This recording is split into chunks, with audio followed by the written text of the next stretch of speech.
चलिए आपका बहुप्रतीक्षित वीडियो लेके आ गया हूँ। एम्प्लॉयबिलिटी स्किल मेरिट टेस्ट के लिए जो प्रश्न दिया गया है उसका इम्पॉर्टेंट आंसर्स की को लेके आ गया हूँ, तो ध्यान से देखिएगा। हमारा पहला प्रश्न इसमें है, संचार क्या है? तो ऑप्शन है आर्थिक प्रक्रिया है, राजनीतिक प्रक्रिया है, सामाजिक प्रक्रिया है, बेहद जटिल अंतःक्रिया है करके। तो समाज के संचार क्या है? बेहद जटिल अंतःक्रिया है। तो इसका ऑप्शन हो जाएगा आपका, इसका ऑप्शन हो जाएगा डी। ठीक है, इसका ऑप्शन हो जाएगा डी। चलिए नेक्स्ट पेज है आपका। नेक्स्ट आँखों से इशारा करना, इसमें स शब्द कॉपी पेस्ट के चक्कर में आया नहीं है। आँखों से इशारा करना संचार का जब हम प्रकार पढ़ाए हैं वीडियो में, उसमें स्पष्ट बताया गया है। मौखिक संचार ये तो है नहीं, कुछ बोल नहीं रहे हैं, वाचिक भी नहीं है, ये शाब्दिक है, अशाब्दिक और शाब्दिक। तो इसमें से ऑप्शन होगा सी, अशाब्दिक संचार है। ठीक है, जैसे कि मैं कमिंग सर बोलते हो तो हम लोग हाँ नहीं बोलते, सीधा इशारा पलक झपका देते हैं, मतलब आ जाइए करके, है ना भाई। तो इससे ये होता है। चलिए अगला प्रश्न की ओर चलते हैं। प्रॉक्सिमिक्स का मतलब क्या है? यह क्या है? संचार का एक प्रकार है ना भाई। तो प्रॉक्सिमिक्स कौन से संचार का प्रकार है? तो प्रॉक्सिमिक्स में होता क्या है? संचार के दौरान रखे जाने वाली शारीरिक दूरी है। स हर जगह भ आ गया है इसमें, आपके क्वेश्चन पेपर में सही टाइप हुआ है, कॉपी पेस्ट में दूसरा ले लिया है। तो इसमें देखिए बोला है अशाब्दिक संचार, गतिशील संचार, स्पर्श संचार, और चौथा ऑप्शन है आपका संचार के दौरान रखी जाने वाली शारीरिक दूरी। तो इसका सही आंसर होगा प्रॉक्सिमिक्स, मतलब संचार के दौरान रखी जाने वाली शारीरिक दूरी। इसको हम उदाहरण से समझे थे, जैसे चोर और पुलिस। जहाँ पुलिस रहेगा वहाँ आसपास चोर नहीं रहेंगे, उनके बीच डिस्टेंस ज़्यादा रहेगा। तो ये डिस्टेंस वाला हुआ। और पास पास वाला में होता है दो परम मित्र हैं, जय वीरू जैसे जोड़ी है, तो किसी एक को देखोगे तो दूसरे के वहाँ होने का क्या है, ऑटोमेटिक संकेत मिल जाता है। या बैल का जोड़ा हमेशा जोड़ी में ही रहता है। बैल, एक बैल दिख गया माने समझ जाओगे कि आसपास दूसरा बैल उसका जोड़ी होगा करके। ठीक है, अगला प्रश्न देखते हैं। अगला प्रश्न है, संचार के कितने तत्व होते हैं? संचार के तत्व के बारे में विस्तार से पढ़ाया गया था। इसमें आप लोगों ने देखा था कि सेंडर होता है, फिर सेंडर क्या करता है, मैसेज होता है, मैसेज को फिर इनकोड करता है, इनकोड करके फिर माध्यम से प्रेषित करता है, फिर डिकोड होता है, फिर रिसीवर उसको रिसीव करता है, फिर अंडरस्टैंड करता है, फीडबैक देता है। इस प्रकार से इसमें कुल कितने होते हैं? 7 स्टेप होते हैं। तो इसका आंसर हो जाएगा डी। चलिए आगे देखते हैं। अगला प्रश्न है हमारा, फीडबैक क्या है? फीडबैक संचार का जो क्रम है उसमें सबसे लास्ट स्टेप होता है फीडबैक। सेंडर अंडरस्टैंड करता है, उसके बाद फीडबैक देता है कि मैंने ये समझा। तो रिसीवर फीडबैक देता है सेंडर को कि आप जो प्रश्न पूछे थे या जो संदेश दिए थे उसको मैंने ये समझा करके। तो फीडबैक होता है, क्या होता है फीडबैक? प्राप्तकर्ता रिसीवर की क्या होती है? प्रतिक्रिया होती है। तो इसका ऑप्शन हो जाएगा बी। आगे बढ़ते हैं। किस संचार में स्थिरता अधिक होती है? स्टेबिलिटी किस में होती है? ठीक, तो रिटन कम्युनिकेशन होता है, लिखित संचार, उसमें क्या होती है? स्टेबिलिटी ज़्यादा होती है। आगे है, प्रभावी श्रवण हेतु, इफेक्टिव लिसनिंग हेतु क्या जरूरी है? ऑप्शन ए है कान साफ होना चाहिए, दूसरा शारीरिक बल जरूरी है, तीसरा है वक्ता एवं श्रोता के बीच दोस्ती होना जरूरी है, और चौथा डी ऑप्शन है एकाग्रता एवं ऊर्जा जरूरी है। तो इसका आंसर होगा एकाग्रता एवं ऊर्जा होना जरूरी है। प्रश्न क्रमांक 8, प्रभावी श्रवण की बाधाओं में क्या शामिल है? वो सब भ आ गया है टाइपिंग में, क्वेश्चन पेपर में सही टाइप है, कॉपी पेस्ट में वो दूसरा ले लिया है वो। तो पहला बोला है दृढ़ संवेग होना चाहिए, बोलने की इच्छा होना चाहिए, भिन्न दृष्टिकोण होना चाहिए। मतलब प्रभावी श्रवण, अच्छे लिसनर बनने के लिए क्या क्या उसमें डिस्टर्बेंस आता है, बाधा आता है। तो दृढ़ संवेग, उतावलेपन रहोगे तो वो आपको नुकसान पहुंचाएगा, है ना भाई, उसके लिए पॉजिटिव चीज़ नहीं है। बोलने की इच्छा ये भी नहीं होनी चाहिए, आपको सुनना है उस समय। भिन्न दृष्टिकोण, आपका डायमेंशन विज़न अलग अलग रहता है, ये सब क्या होता है उसमें बाधा आता है, इसलिए इसका आंसर होगा डी। चलिए आगे देखते हैं। ट्रिपल ए लिसनिंग में कौन शामिल नहीं है, वो शामिल पढ़िए उसको। ट्रिपल ए लिसनिंग में आप लोग पढ़े होंगे, ट्रिपल ए होता है, ट्रिपल ए में एक होता है एटीट्यूड होता है, अटेंशन होता है, एडजस्टमेंट होता है। इसमें शामिल नहीं है वो पूछा है, देखिए यहाँ पर क्या लिखा है, शामिल नहीं है, तो नहीं है इसमें आर्गूमेंट, आर्गूमेंट शामिल नहीं है। आगे बढ़ते हैं। प्रश्न क्रमांक 10, अभिप्रेरण को मुख्यतः कितने वर्गों में विभाजित किया गया है। जब पाठ पढ़ाए थे, वीडियो आप देखेंगे तो उसमें जो मोटिवेशन होता है यह दो प्रकार का होता है, एक इंटरनल मोटिवेशन होता है, एक एक्सटर्नल मोटिवेशन, आंतरिक अभिप्रेरण और बाह्य अभिप्रेरण। तो इसका आंसर क्या हो जाएगा, दो प्रकार। तो ऑप्शन इस पे दो किस्म है, बी में है। बी क्या हुआ, दो प्रकार के अभिप्रेरण होते हैं, आंतरिक और बाह्य। प्रश्न क्रमांक 11, प्रतिबद्धता का क्या अर्थ है। प्रतिबद्धता माने कमिटमेंट है ना भाई, तो इसका आंसर हो जाएगा, इन सब का तो आंसर मिल गया होगा आपको। प्रतिबद्धता के लिए आएगा उद्देश्य प्राप्ति हेतु अपना सर्वस्व समर्पित कर देना, ऑप्शन सी। ठीक है, आगे बढ़ते हैं। सफलता की कुंजी क्या है। प्रतिबद्धता, समर्पण, अनुशासन, तो क्या है, सभी हैं, चारों हैं, तो इसका आंसर क्या आ जाएगा, आंसर डी। ठीक है, प्रश्न आगे 13, साक्षात्कार में सहायक तत्व है। फेसिंग इंटरव्यू चैप्टर है, बहुत बढ़िया वीडियो है, आप उसको ज़रूर देखिएगा, है ना। कहीं भी प्लांट में, कंपनी में, कहीं भी सरकारी में जाएंगे तब इंटरव्यू में सहायक होता है, तो उसमें दिया है, पूछ रहा है साक्षात्कार में क्या सहायक तत्व है। तो उग्रता तो बिल्कुल गलत, आपको तो एग्रेसिव होना ही नहीं है। अज्ञानता, आप कुछ भी चीज़ नहीं जानेंगे तो आपका नुकसान हो जाएगा। विनम्रता, पोलाइटली होना चाहिए आपको। रूढ़िवादिता माने अपना हठधर्मिता में नहीं होना है, क्या होना चाहिए आपको, विनम्रता। तो इसका ऑप्शन होगा सी। अगला प्रश्न, साक्षात्कार में पहला प्रभाव पड़ता है। इंटरव्यू के लिए जब आप घुसते हो तो पहला प्रभाव, first impression is last impression बोलते हैं ना, तो उसमें क्या प्रभाव पड़ता है। तो दिया है, देखिए, वार्तालाप ये तो बाद में करेंगे, फाइल आपका कितना अच्छा है तो बाद में देखा जाएगा। सबसे पहले प्रस्तुति, आपका प्रेजेंटेशन कैसा होता है, कैसे अंदर बैठते हैं, आपका चाल ढाल बैठना, उनके सामने प्रेजेंट आना, ये आता है। ठीक है, ऑप्शन ए। अगला, बाह्य व्यक्तित्व, व्यक्ति के मानसिक स्तर का क्या होता है। जो एक्सटर्नल पर्सनालिटी होता है वह व्यक्तित्व के मानसिक स्तर, मेंटल लेवल का क्या होता है। तो ऑप्शन ए दिया है क्या, साक्षात्कार, ऑप्शन 2 दिया है प्रस्तुति, ऑप्शन सी दिया है दर्पण, ऑप्शन डी दिया है आकर्षण। ठीक, तो ये क्या होता है, दर्पण होता है। आपका बॉडी लैंग्वेज या बाह्य बॉडी या व्यक्तित्व माने पर्सनालिटी, आपका मन स्ट्रांग रहेगा तो पर्सनालिटी भी ऑटोमेटिक निखर के कॉन्फिडेंस झलकेगा आपको। तो आपके आंतरिक कॉन्फिडेंस का क्या होता है, दर्पण होता है। ठीक है, अगला प्रश्न है, साक्षात्कार एक क्या चीज़ है। पारस्परिक वार्तालाप है, जी नहीं। पारस्परिक वार्तालाप किसे बोलते हैं बताया गया है, वीडियो में देखिएगा। जब दो लोग आपस में बात करें एक दूसरे के बारे में तब क्या है, वो पारस्परिक वार्तालाप है। तो साक्षात्कार में एक पैनल होता है, वो भी विषय विशेषज्ञ का पैनल होता है। दूसरा दिया है सामाजिक अंतःक्रिया है, गलत, कोई वहाँ सामाजिक चर्चा तो हो नहीं रहा है।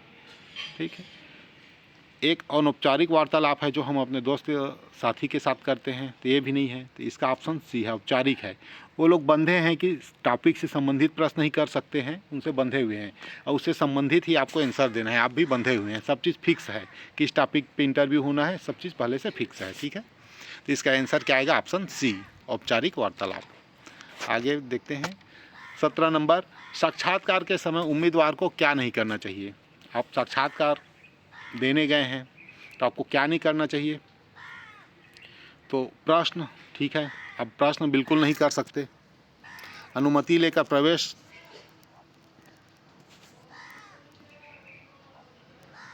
अनुमति लेकर प्रवेश तो करेंगे। मोबाइल बंद भी करेंगे, है ना भाई, मोबाइल तो बंद ही रखेंगे उस समय। तो क्या है आप, इसका आंसर हो जाएगा ए, आप प्रश्न नहीं कर सकते, ऑप्शन ए। आप वहाँ उत्तर देने गए हैं उनके प्रश्नों का, आप खुद प्रश्न नहीं करेंगे। प्रश्न 18, साक्षात्कार के समय उम्मीदवार को क्या नहीं करना चाहिए। ठीक है। पैर हिलाना चाहिए तो नहीं हिलाना है। तेज़ आवाज़ में बोलना बिल्कुल नहीं। बार बार हाथ हिलाना बिल्कुल नहीं। तो ये सभी चीज़ आपको नहीं करना है, ठीक है। साक्षात्कार का उद्देश्य होता है, साक्षात्कार का उद्देश्य क्या होता है ना भाई? बौद्धिक क्षमता का निरीक्षण। ऑप्शन ए गलत। आपके बौद्धिक क्षमता का निरीक्षण तो लिखित परीक्षा से ले लिए वो। संचार योग्यता का निरीक्षण, संचार योग्यता का निरीक्षण तो आपसे बातचीत करके कुछ हद तक ले सकते हैं, ये भी नहीं है। आंतरिक निरीक्षण, आपका टोटल विजन क्या है, सोच क्या है, किसी विशेष टॉपिक पे आप कैसा विचारधारा रखते हैं, इन सब का निरीक्षण वहाँ से हो जाता है, ठीक है। ऑप्शन होगा इसका सी, आंतरिक निरीक्षण। उद्यमी सदैव उपभोक्ता के लिए क्या करते हैं? जो बिजनेसमैन हैं वो अपने कंज्यूमर के लिए, कस्टमर के लिए क्या करते हैं हमेशा? तो देखिए इसमें आंसर आएगा नवाचार। हमेशा नया नया कुछ वो लोग खोज करके लाते रहते हैं, शोध करते रहते हैं और रिफाइन कर करके अच्छा बनाते रहते हैं। व्यक्ति का एक स्वभाव होता है, बहुत जल्दी कोई भी चीज़ से वह उब जाता है, उसको हर जगह नया चाहिए रहता है। तो हमेशा बिजनेस उसी का सफल होता है जो नया नया प्रयोग करते रहते हैं, नवाचार लाते हैं, ठीक है। आगे कौन सा क्रम सही है? ठीक है, उद्यमी, उद्यमिता, उद्यम, ठीक है। तो उद्यमी माने पहले एक बिजनेसमैन रहेगा, यही सही है इसमें। वो उद्यमिता के द्वारा उद्यम लगाएगा, ये पाठ है उसको देख लीजिएगा, है ना भाई, ठीक। ऑप्शन आगे बढ़ते हैं। मारुति उद्योग, मारुति जो आप लोग कार देखते हैं, बहुत सारा उसका मॉडल देखे होंगे। यह उद्योग किस प्रकार का कंपनी है? क्या यह प्राइवेट कंपनी है? क्या यह सार्वजनिक क्षेत्र का कंपनी है? जैसे भिलाई स्टील प्लांट, ये सब क्या सार्वजनिक क्षेत्र है ना भाई? या संयुक्त उपक्रम है? तो उपरोक्त सभी, तो इसमें आंसर आएगा नीचे, ठीक है।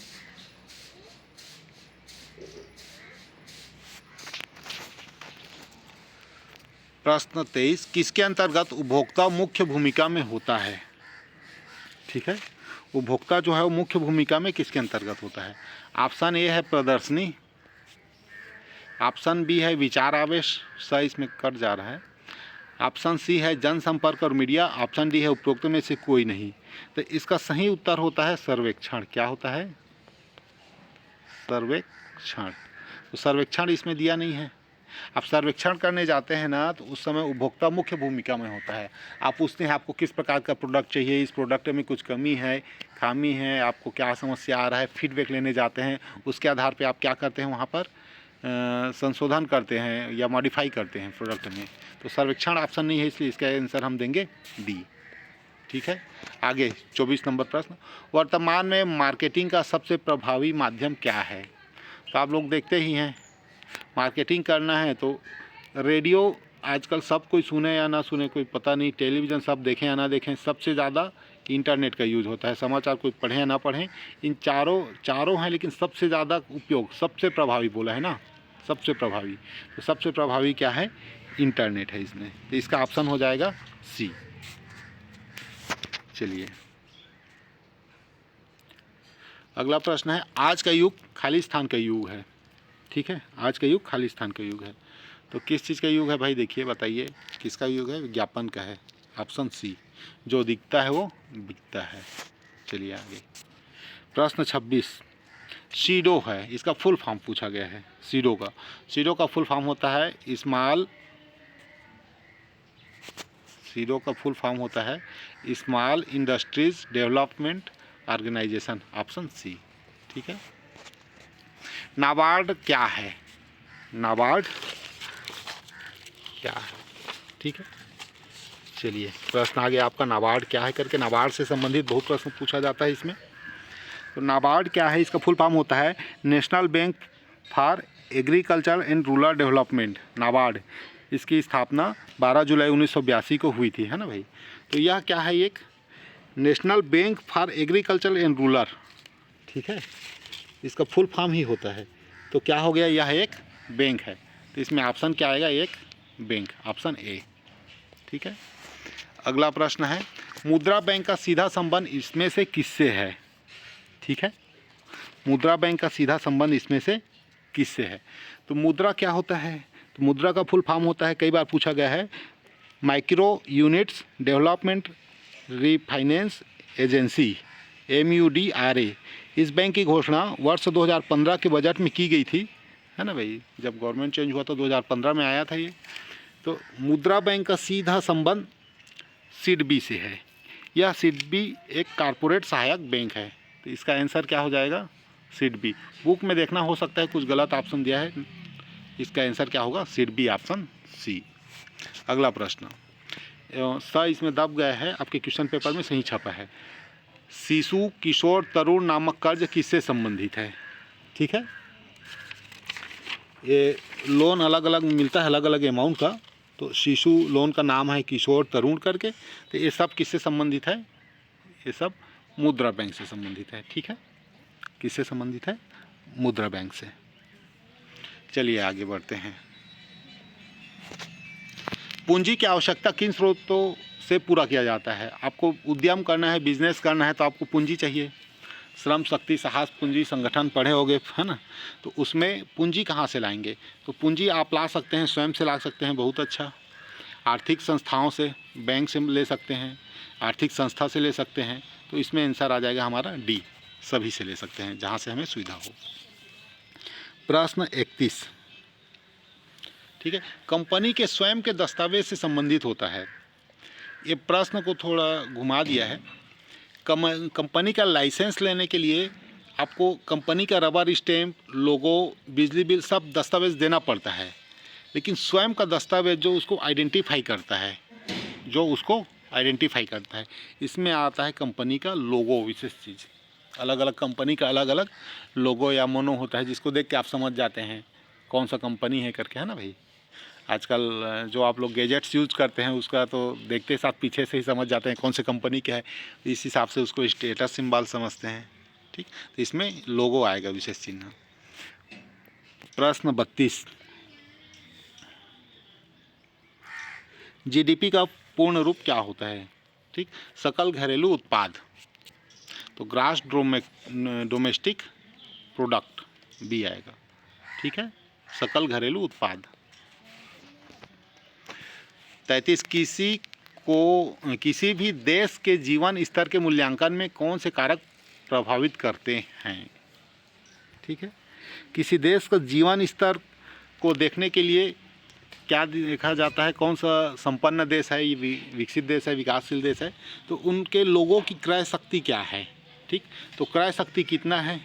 तो एक आइटम आ गया, ऑप्शन आ गया। दूसरा, शिक्षा, वहाँ के लोगों का शिक्षा कैसा है। जन्म मृत्यु दर, ठीक है, ये कंट्रोल में होना चाहिए।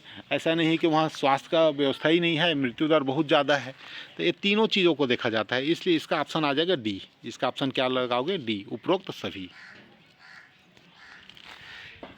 प्रश्न 34, ATM का पूर्ण रूप क्या होता है? सब कोई यूज करते हो ATM, ठीक है।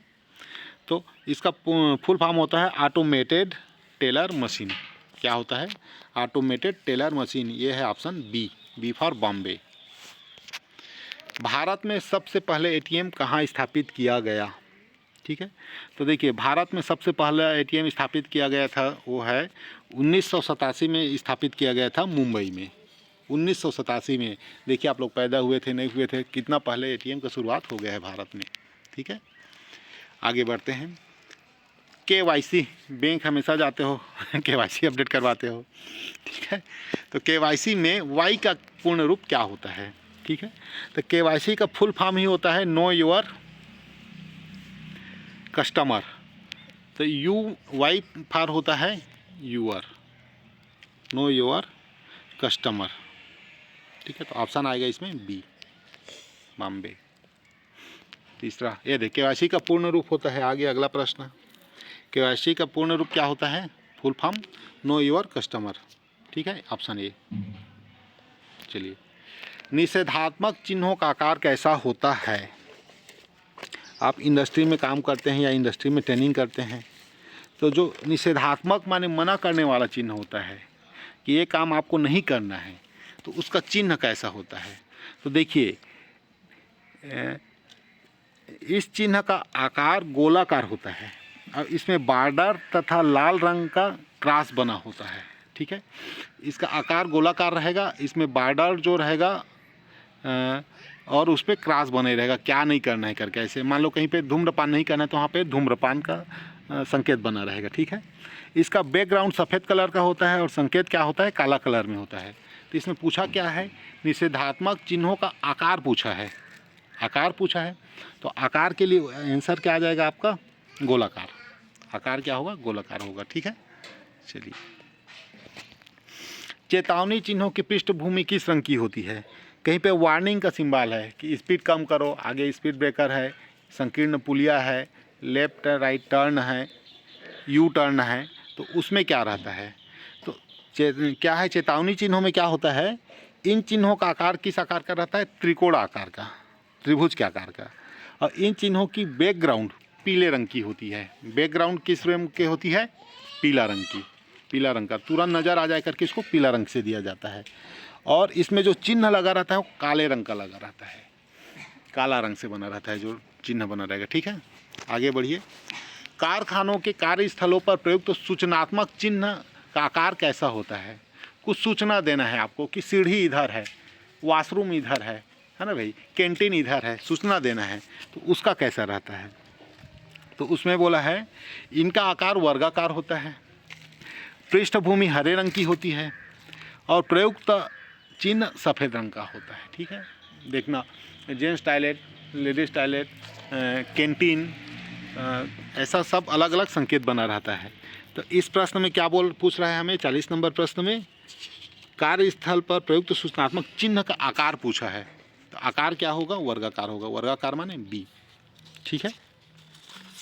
चलिए आगे बढ़ते हैं।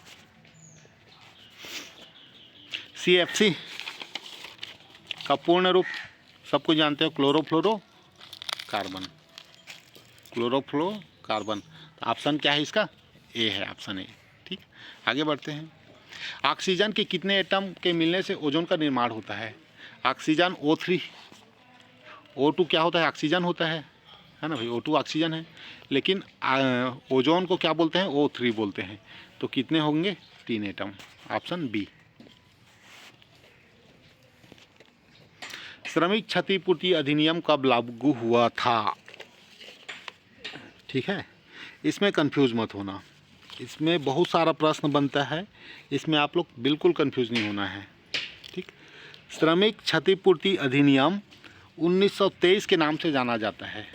कितना नाम से, 1923। इसको समझना, क्या समझना, श्रमिक क्षतिपूर्ति अधिनियम का गठन वर्ष 1923 में किया गया था, लेकिन यहीं पे क्वेश्चन है, इसका जो है लागू किया गया वो है 1 जुलाई 1924। 23 में गठन हुआ था, ये नाम 1923 के नाम से ही चलता है, लेकिन इसको इम्प्लीमेंट किया गया था 1 जुलाई 1924 को। तो इसका ऑप्शन आ जाएगा सी, 1 जुलाई 1924। अच्छे से देखिएगा इसको, बहुत पूछता है इसको। अगला, भारतीय फैक्ट्री अधिनियम कब लागू हुआ, ये दे, फिर प्रश्न आ गया, ठीक। भारतीय फैक्ट्री अधिनियम कब लागू हुआ, या इसी को कारखाना एक्ट भी बोलते हैं। तो देखिए, कारखाना एक्ट 1948 के नाम से चलता है। किसके नाम से चलता है, कारखाना एक्ट, फैक्ट्री एक्ट 1948। लेकिन इसे लागू कब किया गया था, तो कारखाना अधिनियम 23 सितंबर 1948 को मान्यता मिली थी, लेकिन इसे लागू किया गया था 1 अप्रैल 1949 को संपूर्ण देश में। उस समय जम्मू एवं कश्मीर को छोड़कर, उस समय जम्मू और कश्मीर को छोड़ दिए थे, उस समय धारा 370 थी। तो क्या है, 1 अप्रैल 1949 आएगा। तो 1 अप्रैल 1949 कहाँ है, ऑप्शन बी फॉर बॉम्बे, ठीक है। कारखाना अधिनियम 1948 पढ़ेंगे, लेकिन लागू हुआ था 1 अप्रैल 1949। जब भी अधिनियम बनता है ना, तो उसको दोनों सदनों से पास करके बना के रख देते हैं, लेकिन डेट दे देते हैं आगामी फाइनेंस ईयर या जुलाई या 1 तारीख, ऐसा अपना सुविधा अनुसार दिया जाता है, ठीक है। आगे, कारखाना अधिनियम 1948 देखो, आगे ना 48 के नाम से ही चलता है। इसके अनुसार सप्ताह में अधिकतम कितने कार्य घंटों का प्रावधान है, माने एक व्यक्ति को से आप कितना घंटा अधिकतम काम ले सकते हैं एक सप्ताह में, ठीक है। कारखाना अधिनियम 1948 के अनुसार, तो इसके अनुसार 48 घंटा आप काम ले सकते हैं, ठीक है। 8 गुणी 6 होता है जनरली, 8 छक्का 48, और एक दिन क्या होता है रेस्ट। किसी को संडे रेस्ट, किसी को और किसी भी दिन एक दिन रेस्ट देना जरूरी रहता है। 8 घंटा का ड्यूटी होता है जनरली, विशेष परिस्थिति में चेंज होता है, नहीं तो सामान्यतः यही नियम है। तो इसका ऑप्शन क्या आएगा? सी। कारखाना अधिनियम 1948 के अनुसार कितने श्रमिक होने पर कैंटीन का प्रावधान है? देखो कितना अच्छा अच्छा चीज़ दिया है।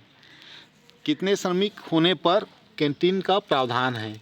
तो इसमें ऑप्शन बुक में जैसा दिया है ऑप्शन बी, 250 से अधिक श्रमिक होंगे ना, तब वहाँ कैंटीन देना पड़ेगा नियोक्ता को। प्रश्न 47, कर्मचारी राज्य बीमा निगम का प्रधान कार्यालय कहाँ है? कर्मचारी राज्य बीमा निगम का प्रधान कार्यालय कहाँ पे है? तो कर्मचारी राज्य बीमा निगम, बीमा अधिनियम में क्या है निगम, इसका कार्यालय है आपका नई दिल्ली। किस में, कहाँ है? नई दिल्ली में। ठीक है, ऑप्शन ए। आगे बढ़िए। ISO का पूर्ण रूप क्या है? ISO का पूर्ण रूप आप लोग सभी जानते हैं। ठीक है, क्या होगा? International organization of standardization. तो option B, B for Bombay. ठीक है, आगे बढ़ते हैं। अगला प्रश्न 49, इसी ओसा है वहाँ पे, स इसमें दब गया है। इशिकावा एवं डेमिंग के बीच क्या संबंध था? ठीक है, तो इशिकावा एवं डेमिंग दोनों क्या थे? पिता पुत्र थे नहीं, चाचा भतीजा नहीं थे, ये क्या थे? दोनों गुरु शिष्य थे, है ना भाई, उनके गुरु शिष्य थे। आगे बढ़ते हैं। कैजन का तात्पर्य है, प्रश्न है कैजन का क्या तात्पर्य है? कैजन माने होता है सुधार, सतत सुधार। ठीक है, तो इसका ऑप्शन आ जाएगा आपका डी, डी फॉर दिल्ली, सतत सुधार। अगला प्रश्न, ISO 9000 एक मानक है। आप लोग कहीं भी जाएंगे देखते हैं ISO 9000 लिखा रहता है। तो इसमें क्या पूछा है प्रश्न 51 में? ISO एक क्या चीज़ मानक है? तो ISO एक अंतर्राष्ट्रीय मानक, क्या है? अंतर्राष्ट्रीय मानक है। ठीक है, अंतर्राष्ट्रीय, स दूसरा लिखा गया है इसमें। प्रश्न 52, ISO 9000 की मान्यता कब घोषित हुई थी? ठीक है, ISO 9000 की मान्यता कब घोषित हो गई थी? तो ISO 9000 ये वर्ष 1987। ठीक, ऑप्शन क्या आएगा? सब पूरा चेंज हो गया है, क्वेश्चन पेपर में सही है। वर्ष 1987, 1987 में ISO लागू हो गया था। भारतीय मानक ब्यूरो कब अस्तित्व में आया? ये 1 अप्रैल 1987 भारतीय मानक ब्यूरो। ठीक, उसी समय से स्टैंडर्डाइजेशन जो चालू होते गया। ठीक है, 1 अप्रैल 1987। 5S प्रणाली की क्या विशेषता है? 5S प्रणाली, इसमें अपव्यय में कमी है। ठीक है, पहला ऑप्शन। उत्पादन में वृद्धि होना चाहिए, बिल्कुल सही, ए और बी दोनों। तो इसमें क्या आ जाएगा? ए और बी दोनों आ जाएगा। ठीक है, आगे बढ़ते हैं जल्दी जल्दी। 5S की अवधारणा कितने शब्दों का समूह है? पता नहीं कैसे आ गया है, आपके उसमें सही टाइप हुआ था, काफ़ी पेस्ट में चेंज हो गया है इसमें। तो 5S की अवधारणा कितने शब्दों का समूह है? ठीक है, 5S की अवधारणा ही 5 शब्दों का समूह है। 5S नाम से ही स्पष्ट है। इसमें क्या आता है? शार्ट आता है ना, सेट इन ऑर्डर आता है, सिंप्लीफाइंग आता है, स्टैंडर्डाइज आता है, और क्या आता है? सेल्फ डिसिप्लिन आता है। ये 5 चीज़ आता है। तो इसका आंसर क्या होगा? 5। पाँचों को अच्छा से विस्तार से पढ़िएगा, बहुत पूछता है। 5S अवधारणा किस देश के शब्दों का समूह है या किस देश के शब्दों से बनी हुई है? तो ये क्या है? Japan, B for Bombay, Japan, है ना भाई। 56 क्या है? जापान। अगला प्रश्न, सीरीज शब्द का समूह का अर्थ क्या होता है? 5S में ना जापानी शब्द से हिंदी में इंग्लिश में चेंज किया गया है। तो इंग्लिश में हम sorting, set in order, simplifying, standard और सेल्फ डिसिप्लिन, ये 5 शब्द पढ़ते हैं। तो उसमें जो एस, जो इसमें पहला शब्द होता है SEIRI, सीरी, ये हमारे इंग्लिश में, ये तो जापानी वर्ड है, तो इंग्लिश में होता है सॉर्टिंग, शार्टिंग। ठीक, शार्टिंग माने छाटना। ठीक है, और अलग अलग होता है उसमें, तो इसमें शार्टिंग आएगा। तो ऑप्शन सी आएगा। क्या आएगा? ऑप्शन सी।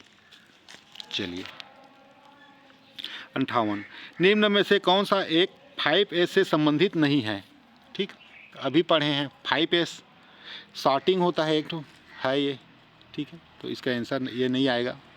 एक होता है सेट इन ऑर्डर, क्रम निर्धारण, ठीक है, नहीं है लिखा है इसलिए ये है। फिर स्वयं अनुशासन, तो क्या होता है, सेल्फ डिसिप्लिन होता है, ये भी नहीं आएगा। सम्मिलित करना, ये नहीं है इसमें शामिल। आप उस पाँचों को हिंदी में, जापानी में और इंग्लिश में पढ़ लेंगे, फिर बिल्कुल बन जाएगा, कहीं नहीं जाएगा। इसका आंसर क्या आएगा, डी, सम्मिलित करना। ठीक है, आगे बढ़ते हैं। पेरेटो चार्ट की कार्य प्रणाली के समान होता है। पेरेटो चार्ट में कैसा होता है बोल रहा है ये। तो पेरेटो चार्ट में क्या होता है, आयत चित्र होता है, आयत। ठीक है, इसको हम आयत बोलते हैं, इस प्रकार का रेक्टेंगल। ठीक है, आगे बढ़िए। 80% समस्याएं 20% समस्याओं की परिणाम होती है। माने छोटा सा समस्या रहता है, आप लोग उसको बड़ा बना डालते हो। यह संकल्पना निम्नलिखित में से किसकी है, कौन से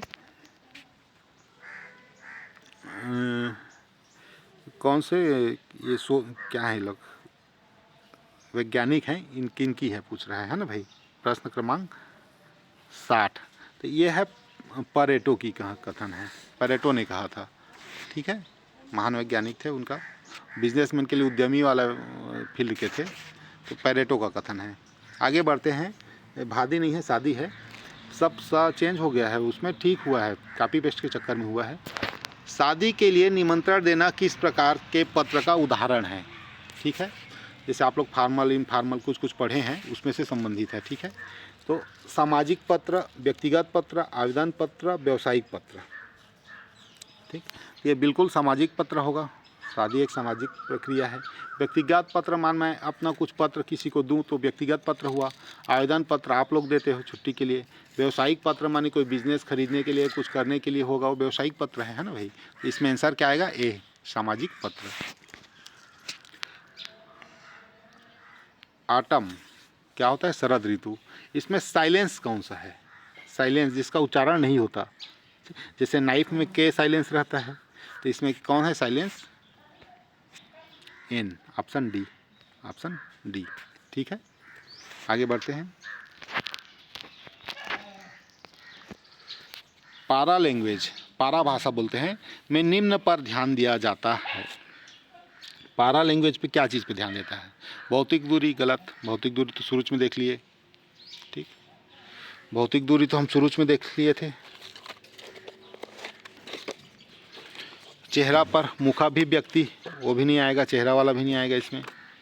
समय पर, समय किस में आता है, समय किस में आता है, याद है कि सब भूल गए, समय किस में आता है जी। और आवाज़ की तीव्रता, देखिए भौतिक दूरी, इसको क्या बोलते हैं, भौतिक दूरी को, पहला को प्राक्सेमिक्स, ध्यान से देखना। ठीक, भौतिक दूरी हो गया। चेहरा पे, ठीक है, चेहरा वाले को क्या बोलते हैं, मुखाभिव्यक्ति, मुखाभिव्यक्ति।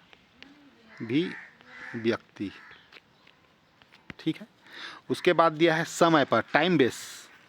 समय पर जो होता है, एक निश्चित समय के बाद क्या है, आपको भूख लगेगा, आपको आदत पड़ गया है, तो जितना टाइम नाश्ता करते हैं उसी टाइम भूख लगेगा। उस टाइम आपका वो मन करेगा ही, चाय पीने का आदत है तो चाय पीने का लगेगा, ऑटोमेटिक कोई बोलेगा नहीं, उस समय आएगा तो आपको ऑटोमेटिक संचार आ जाएगा कि मुझे इस समय ऐसा करना रहता है करके। ठीक है, तो उस समय बेस्ड जो रहता है उसको क्या बोलते हैं, क्रोमोसिक्स। बहुत पूछता है इसको परीक्षा में, याद रखिए, क्रोमोसिक्स। जैसे सुबह आपको ITI आने का आदत है, तो उस टाइम छुट्टी भी रहेगा तो आपको लगेगा कि अरे आज कुछ जाना था, भूल गए जैसे। चौथा ऑप्शन है आवाज़ की तीव्रता। आवाज़ की तीव्रता में आता है पारा भाषा, पारा लैंग्वेज। तो इसका ऑप्शन है आवाज़ की तीव्रता। जैसे स्वर ऊपर और नीचे होता है, वीर रस पढ़ोगे तो आप बहुत तेज़ के साथ पढ़ते हो, करुण रस को बहुत शौक के साथ धीरे से पढ़ते हो। तो पारा लैंग्वेज आवाज़ की तीव्रता पे निर्भर करता है, तो इसका ऑप्शन क्या होगा, डी। अन्य तीन को याद रख लेना ना। प्रश्न 64, निम्न में से बेमेल जो इनसे अलग है उसको छाटिए, अलग है उसको छाटिए। क्रीप, कीप, स्लीप, ड्वेल, तो सब में डबल ई है, डी में डबल ई नहीं है, तो इसका आंसर होगा डी, ड्वेल। आगे, कंप्यूटर के किस भाग द्वारा आंकड़ों की प्रोसेसिंग की जाती है। आंकड़ों की प्रोसेसिंग की जाती है कंप्यूटर के किस भाग द्वारा? ठीक है, arithmetic logic unit, ALU, memory, CPU, printer. तो सीपीयू माने सेंट्रल प्रोसेसिंग यूनिट, तो ऑप्शन सी इसका आंसर होगा। ठीक है, चलिए, किस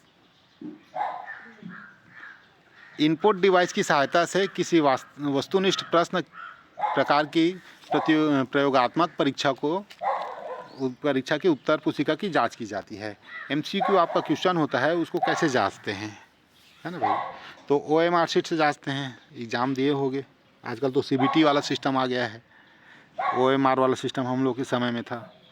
ठीक, ऑप्टिकल, ठीक है, तो इसमें आंसर आ जाएगा ओएमआर।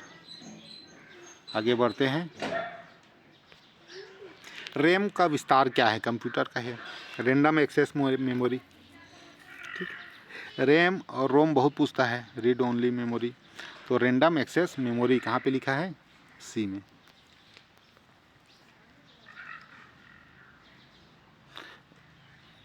बी में लिखा है, बी में है ना भाई? किसमें रैंडम एक्सेस मेमोरी? किसने? B, option B. ठीक, चलिए, अगला है, इनमें से कौन सा बाह्य मेमोरी नहीं है? ठीक है, बाह्य मेमोरी, एक्सटर्नल मेमोरी, तो पेन ड्राइव है। पेन ड्राइव में आप लोग गाना, मूवी सब स्टोर करके रखते हो, डॉक्यूमेंट्स, है ना भाई?